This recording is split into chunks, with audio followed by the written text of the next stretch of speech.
bit too hyped about Sancho. Like, I feel that people are overhyping him. Like, and I'm not saying that he's not a fantastic player already or he hasn't been doing like well abroad, but do we think that there's a bit too much? We're expecting too much from him, and then especially the fact that you take him out of the Dortmund side, you put him in the English side. We expect him to do like how we're saying with Sterling. We expect him to bun a man, put the ball in, get Kane on the end of it. And it's the same for, like, when we was talking about the other week about Sancho coming into the United side. Like, Sammy, I know you said you would take him in a heartbeat and that will be it. That's enough for you not to... I don't believe that. I don't believe Sancho is the key for Man United. I don't believe he's the... Okay, you know what it is? He's not the key for United or whatever, but I think that for someone like Sancho's ability, because everyone has to realise that for someone... he's 20 now, isn't it? So when he went to Dortmund, I think he was like 17, 18, right? So Dortmund bought him and said, you're going to be in the first team. So he's been playing with Aubameyang, your Rooses, your who else is there? Gertzer. Yeah, he was playing with all of those Gertz. So he's even playing with Pulisic at a time as well. That was their front three. I think he might have bench Pulisic. Maybe I think he might have was a replacement for Dembele when Dembele went to Barcelona. So obviously he's come into a Dortmund side, and we have to also remember that Jadon Sancho was one of the top assist men in Europe at one stage at a very young age. Do you understand? So that it's not by coincidence that, you know, he has ability or he's doing this on like by accident. You know what I'm trying to say? So he's doing it for a reason. So when you look at Sterling at that age, when he was Jadon Sancho's age, so where was he? He was at Liverpool, right? Yeah. Under Brendan Rodgers, yeah? Now, Sterling, he was doing bits. Like, no one can't take away that Sterling had the same ability and whatever, but Sterling's problem was his end product. He didn't really know when to shoot or when to pass. He was just rapid for no reason. Now, when he went to City with a better coach, then we really saw who Raheem Sterling was. He was making better decisions. He was doing the correct things. Do you understand? Yeah. So what was fortunate for Jadon Sancho is that he left City to go to Dortmund, and he's getting coached. He's getting whoever this coach is getting the best out of him. Do you understand? He's doing the necessary things as a winger. He's got good decision making. So I don't really think that we're hyping him up too much. I just think that we're giving him his just deserves. Because you have to rate a man when he's doing well. Do you understand? Yeah. Because I haven't really heard Jadon Sancho have a bad game yet. I haven't really seen him or hear him have a bad game. Every game that I've seen him play has been very good. So when it comes to Raheem Sterling and Jadon Sancho, if we're talking about at 20, what both of them have done at the age of 20, you would say at 20, Jadon Sancho has had a better career up until this point at 20 because of what he's been doing at 20. If you look at Raheem Sterling, he still had to learn, and everyone was still criticizing him, and you know he had to learn from Pep Guardiola. Where Jadon Sancho has just kept his head down. He knows what he wants. He's 20. He's doing. For me, I think he's overachieved at this age. Do you think that it's because he's not under the public eye of the UK as well? He kind of, like, obviously I know there's certain people that will watch his games, but in terms of how people watch the Premier League here compared to how they will watch the Bundesliga, no one really watches the Bundesliga, so he kind of not gets away with it, but that takes the pressure off of him. Whereas I feel once he comes to the Prem, it's going to be a next thing. Everyone's going to be not hyping him up. They're going to obviously give him his just deserves, but will he be able to manage that pressure? That's the thing within the United team under Solskjaer. But we don't know yet. We don't know. I think that's something that we'll have to see if he comes to the Premier League. I think right now he's doing it in the German league, and he's doing it on one of the biggest stages in Champions League. Yeah. So it's like if he's doing this on Champions League and he's doing this in the German league, personally for me, I don't really feel like he will have a problem in the Prem. But it just depends on what manager you have that's now feeding you the correct information. Because again, I don't want to talk about United too much, but if he was to go under Solskjaer, he will do well because of that's just, you know, that ability wise, he's gonna perform. Yeah. Do you understand? But when you have a manager who tactically isn't great, you know, we know that United like to play counter-attacking, but it's like, okay, United, when we have a team that sits back, how are you going to break down that defence? Do you understand? How are you going to break down 2 banks or 4? Yeah. So it's like, does Solskjaer have that tactical awareness to change things? Or be like, you know what, Sancho, you move into AM and you try and, you know, pick man out from the middle or stuff like that. So it just depends on where he goes, what manager he has, because the ability is there. It's true. Yeah. I think Sancho is definitely. Oh, sorry. No, go. Yeah, I was going to say, because I definitely feel like he's going. I think he's going to go to Man United. I think it's just them not taking time. I think it is hype because it's Man United, so anything connected to Man United is going to get extra boosts. Mm-hmm. So I don't think that's a dampener on his actual ability. I think his ability is there. Like I think people, especially in England, are going to have to kind of rejigger their minds because his stats aren't going to be, I don't think they're going to be the same as they were in Germany, because Germany is, I think, just in general, defensively, they're more like to score a bunch of goals. So I think his stats won't be as mind-blowing as it was at Dortmund, but it will still be very good. Yeah. But I also just think it's also a case of what's going to happen with coaching, because I don't trust. I don't trust him either. I just see like a snapshot of him playing in that England squad yesterday. Is that how he's going to be playing in the Man United squad? Is that how Solskjaer's going to be coaching them? I hope not. Obviously, I want to. I think a little bit. Yeah, a little bit. That's what I mean. Not because he's not levels, but because the team is. Although you never know, because he won't be next to Harry Kane. He'll be next to Martial, who can actually move. So it could be a case that's of true. He wants to. When he wants to. But yeah, that's true. And the thing is, I think the thing is as well, if you look at how England play, because I think even if you look at, like, let's say Raheem Sterling and the other wingers in the England team, they look very restricted. It looks like as if they can't go, like, you know, maybe go into where Harry Kane's space is. It feels like that they have to isolate.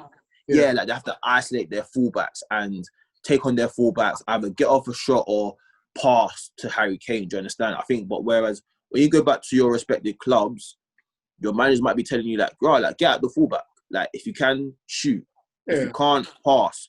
So I think with Jadon Sancho as well, because I haven't really seen that much goals, but he does get goals.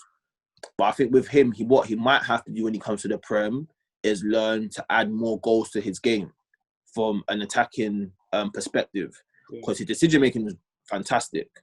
But I think it's maybe just the goal side, because wingers have to add goals. It's just, you can't now just rely on your strikers, you know, getting all the goals. Goals have to come from everywhere to win the league.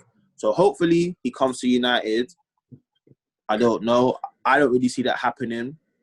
I still think it's too much of a big thing for it not to happen. Because I think I fully believe they think if Man United don't get him this summer, I very much believe he probably won't get him next. Yeah. Personally, do you know what it is? I think even if we don't get him, like, there's so many wingers. Go and tempt Juventus with Douglas Costa. Go and tempt Barcelona with Dembele. Like, there's alternatives. There's Chris Coleman. Dembele definitely, but I think with Dembele it's a high risk, high loss kind of thing. It is. It's true. It's like if you get Dembele, like, you get it fit properly, it's like all the niggly nonsense is like, and then you're gonna have a massive player on your hands. Yeah. Or you get the side and he's barely fit, or he's doing nonsense. I think he would do well with Pogba next to Pogba, to be honest. Like, having Pogba in the squad would boost his. I think Arsenal will link with Dembele a bit ago because people didn't want to buy him, and people saying some Arsenal fans were like saying, no, it's too risky. But I was like, yeah, but we're not in a position to be like saying, oh, let's not pick and choose. Let's just take what we can right now. Hope that the training and the fitness thing works, and then boom, got Dembele. probably firing as madness. He's friends with like Aubameyang. It's like the links is there. So I was like, I didn't understand the negativity against it. Because I was like, obviously, yes, it could fail and he could be injury prone and then we're stuck with him. But it's like, we're not Man City where it's like we can turn and it's like, let's be serious. I just wanted to touch on what Chelsea are doing.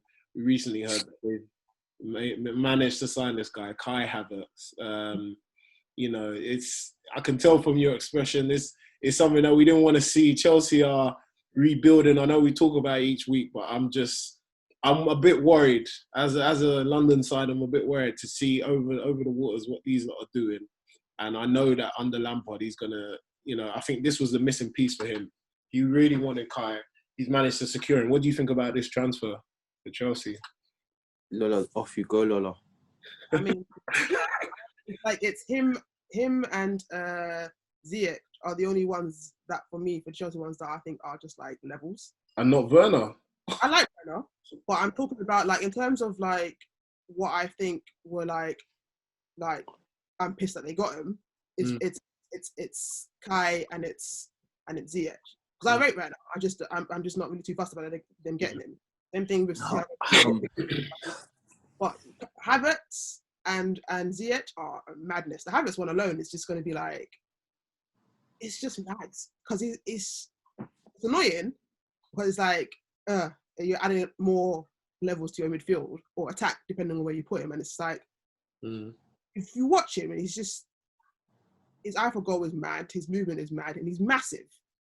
So it's just like, this is just rude. Yeah. I'm looking at, I saw something about Chelsea. Is it Marina Grano? Oh, the negotiator is an absolute... Oh, man. There's a post, shout out my boy, the Footballers FC. Make sure you follow him on Instagram. But he was talking about how she's the godmother of football. Chelsea went from having the likes of Drinkwater, Barkley, Morata, Zappacosta and co. And now, like, obviously we've mentioned the players that they've managed to bring in, but I think that she was quite pivotal in obviously she was the negotiator, but it just goes to show that it's Lampard has a good team behind him, or behind the scenes they've got a great team and what they're bringing in. Sorry to cut you. You know what my problem is, right? Yeah, is that because everyone is now saying, oh, like, Chelsea didn't spend in the last 2 or 3 transfers for the band, yeah, and that's cool. I can take all of that, but this is my thing now. Chelsea have signed 6 man. 6 man.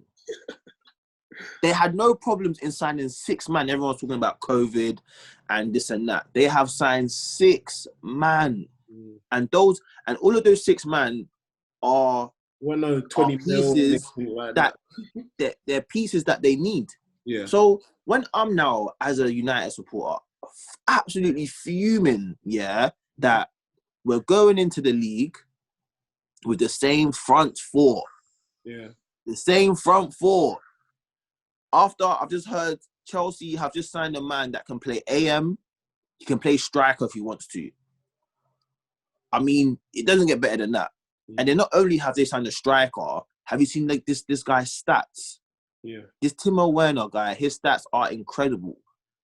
So for me, I think Chelsea are gonna compete this season because Frank Lampard's approach to football is amazing.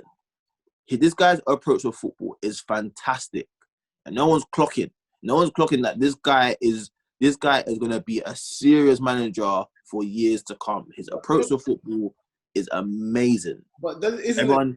Go on. Yeah, go on. Sorry, Kwame. No, I'm just saying. Like, I know, I agree with everything you're saying, but Pep Guardiola's been doing it. Why is it that people don't show the same love to Pep? Because let me tell you why. Yeah, they don't like Pep Guardiola things a bit.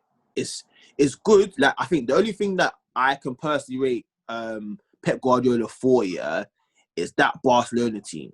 That Barcelona team that he built. That's the thing that I can say. You know what, Pep?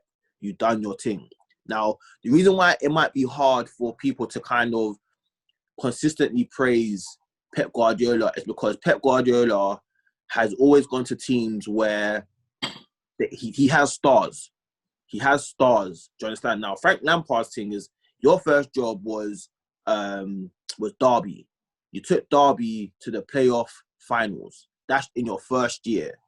Now you've come to Chelsea with no financial backing because of the band, and you've actually had to like make do with what you have. Not only have you made do with what you have. Players, though.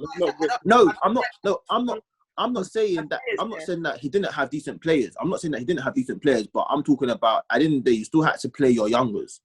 Like, let's be honest, you're not gonna really be playing Giroud. Like, he had to. One thing I'll say about that thing is that I think someone said that. I can't remember who said it, but it was like Chelsea. Yes, they had to play the youngers, but let's not pretend that these youngers weren't the best youngers in the world. They were literally. But they're not though. No, but they're not. They're not. They were winning. No, they're not. They were winning all domestic cups. What does that mean? No, Lola. See, when they come in, Lola, we're talking about men's professional football. Forget youth Champions League. Youth Champions League doesn't mean anything. Like, when you're talking about men's football is completely different to these men coming to do itty bitty FA Youth Cups, itty bitty Champions League Youth Cup. It might, like, it's a big thing in that scene, but when you come to play football with men, remember, these are men that are fighting for mortgages. These are not men that these men are fighting for their life, for contracts. So, but what I'm saying, for me as a manager, let's be honest. In your second year as coaching, are you gonna trust Tammy Abraham? Did, and how many goals Tammy was he not? Nah, Tammy delivered. I keep saying this. Tammy delivered, man. Okay. Wait. Okay. How many goals? Okay. How many goals did Tammy Abraham get in this in the season? I think he got in the season. I think he got like 10 or 11. Yeah. I'm not saying. You got more. 18 in the league. What 18 and what in the league? Oh, sorry, I think it was all together. But he got bare goals. I'm pretty sure. I think he was matching. I think he got between maybe 10 to 12. I think he got between 10 to 12. But let's be honest. As a man, as a coach in your first season, where you have to now put your faith in Tammy Abraham, knowing that Tammy Abraham is at 22 and he's going to come with inconsistencies with throughout the whole season. I'm telling you, I'll be pooing myself if I have to rely on Giroud and Tammy Abraham as my two strikers. Do you understand? So that's what I'm trying to say, that we have to give Frank Lampard a lot of credit for what he's done with the team that he had. Again, I'm not saying that his team was dead, because it wasn't dead, because you had Willian, you had Pulisic, you had Callum Hudson-Odoi and all of these names. But you see with these 6 signings that he's added experience, he's added creativity, he's adding flair. And not only that, he's now going to coach these men in the way he wants these men to play football. Do you understand? That's a scary thing. When you're having a man like this who's going to now coach man that can understand what man wants, it's going to be a problem. Yeah. All right.